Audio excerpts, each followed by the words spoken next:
Good morning student.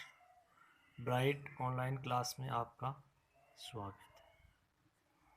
आज हम अगला चैप्टर स्टार्ट कर रहे हैं। चैप्टर नंबर 2, प्राणियों में पोषण।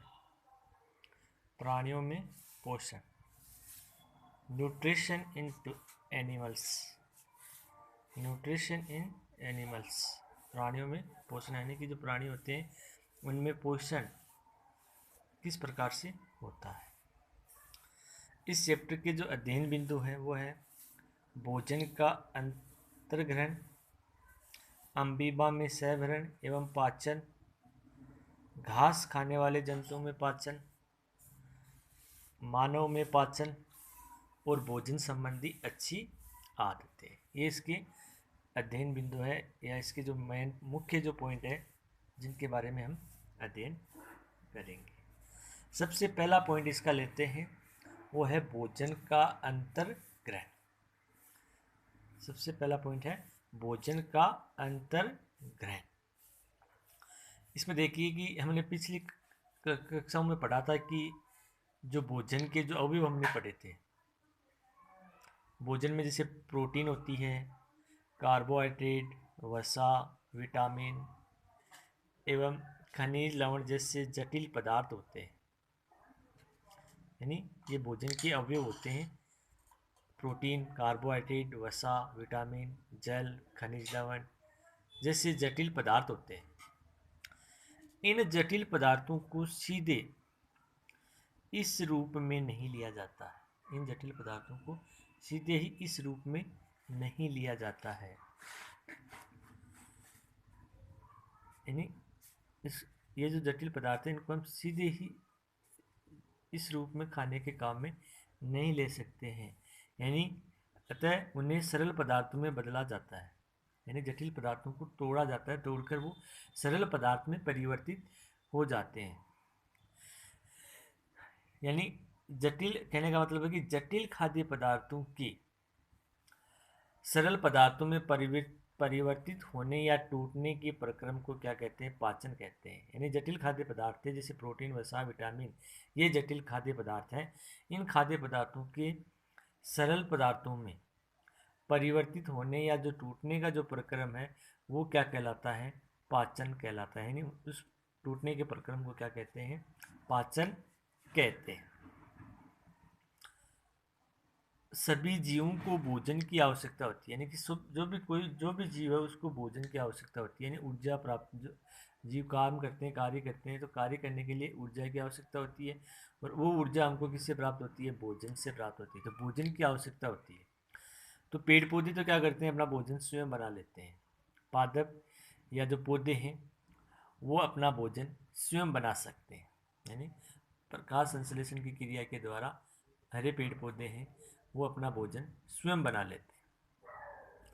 लेकिन परंतु मानव सहित अन्य कोई भी प्राणी, मानव सहित यानी मनुष्य और अन्य कोई भी जो जीव, जो जंतु वगैरह हैं, वो जो कोई भी जो प्राणी है वो अपना भोजन स्वयं नहीं बना सकता है। अपना भोजन स्वयं नहीं बना सकते हैं। वे पादपों या अपने आहार के लिए पादपों पर निर्भर रहने वाले जंतुओं से अपना भोजन प्राप्त करते हैं। यानी ऐसे प्राणी या मानव जो अपना भोजन स्वयं नहीं बना सकते, वे पादपों पर निर्भर रहते हैं या यूँ कहें कि आहार के लिए पादपों पर जो निर्भर रहने वाले जो जंतु हैं उन जंतुओं से अपना भोजन प्राप्त करते हैं। अतः मानव तथा अन्य प्राणी प्रत्यक्ष अथवा परोक्ष रूप से भोजन के लिए पादपों पर ही निर्भर है। कहने का मतलब है कि मानव तथा अन्य प्राणी प्रत्यक्ष एवं परोक्ष रूप से किस पे भोजन के लिए किसके ऊपर आश्रित है?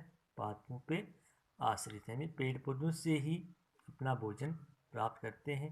पेड़ पौधे हैं जो अपना भोजन स्वयं बनाते हैं। प्रकाश संश्लेषण की क्रिया के द्वारा वायुमंडल से कार्बन डाइऑक्साइड गैस को ग्रहण करके अपना भोजन स्वयं बना लेते हैं। लेकिन और जो मनुष्य सहित जो भी प्राणी हैं वो अपने आहार के लिए किसके ऊपर आश्रित होते हैं? पेड़ पौधों पर आश्रित होते हैं, यानी पेड़ पौधों से ही अपना भोजन ग्रहण करते हैं।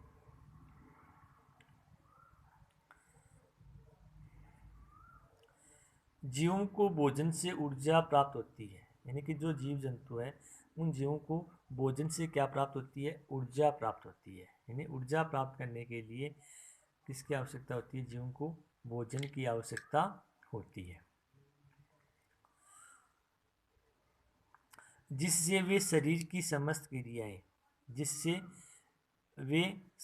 की समस्त क्रियाओं का संचालन करते हैं।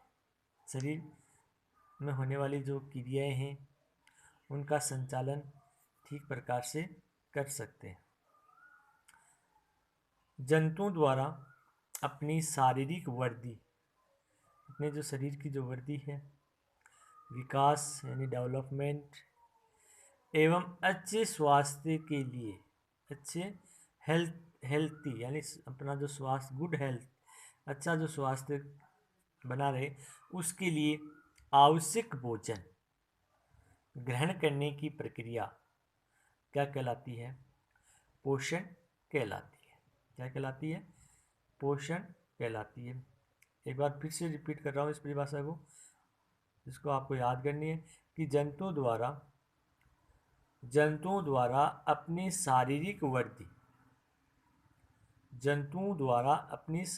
वृद्धि, विकास एवं अच्छे स्वास्थ्य के लिए, अपना जो स्वास्थ्य है वो अच्छा बना रहे, या हमारे शरीर में किसी भी प्रकार की कोई बीमारी ना हो, तो उसके लिए आवश्यक भोजन ग्रहण करने की प्रक्रिया, यानी ग्रहण करने की जो प्रक्रिया है वो क्या कहलाती है? पोषण कहलाती है। क्या कहलाती है? पोषण कहलाती है। तो इसमें ये क्वेश्चन आपको करना है कि पोषण किसे कहते हैं, तो इसकी परिभाषा आपको यहाँ से लेके यहाँ तक लिखनी है। और दूसरा क्वेश्चन आपको ये करना है कि पाचन किसे कहते हैं। तो पाचन की जो परिभाषा मैंने बताई थी कि जो जटिल जो खाद्य पदार्थ होते हैं, कार्बोहाइड्रेट, वसा, विटामिन, जल, खनिज, लवण, इनको हम सीधे ग्रहण नहीं कर सकते। उनको ग्रहण करने के लिए पहले उसको सरल पदार्थों में परिवर्तित किया जाता है, यानी सरल पदार्थों में बदला जाता है।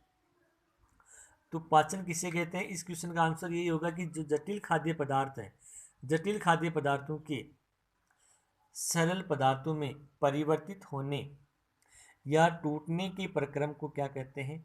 पाचन कहते हैं। तो इसकी परिभाषा आपको यहाँ से लेके यहाँ तक लिखनी है। और पोषण वाली ये होगी कि जंतु द्वारा अपनी शारीरिक वृद्धि, विकास, अच्छे स्वास्थ्य के लिए आवश्यक भोजन ग्रहण करने की प्रक्रिया क्या कहलाती है? पोषण कहलाती है।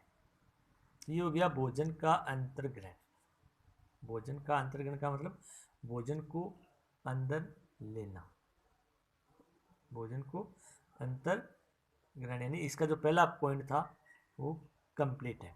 इसमें दो ही क्वेश्चन बन रहे हैं जो मैंने आपको बता दिए कि पाचन किसे कहते हैं और पोषण किसे कहते हैं। ये दोनों आपको कॉपी में यानी नोटबुक में करने।